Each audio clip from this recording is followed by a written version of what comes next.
Монгол хүмүүсийн хэцүүн дургу гэсэн тийм нэг мэдрэмж байдаг шүү дээ. Угаасаа дургу байдаг.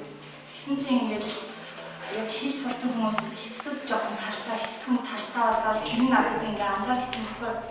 Тэгээд би өөрөө хэцүү сурах гэж аягүй хичээгээд бахаад байдаг.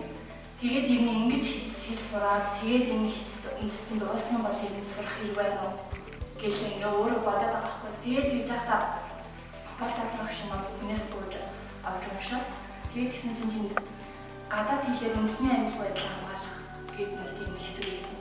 Тэгээд би энэ ингэж чухал миний сурах одоо зорилго энэ юм байна. Би энд дуусч байгаа биш. Харин би хэцүүдийг таньснаар магадгүй ирээдүйд Монгол одоо хэцүүд дуусна гэдгээс би бас ингэж сэрэмжилж чадах юм байна гэж бодсон байхгүй юу. Тэгээд тийм зүйл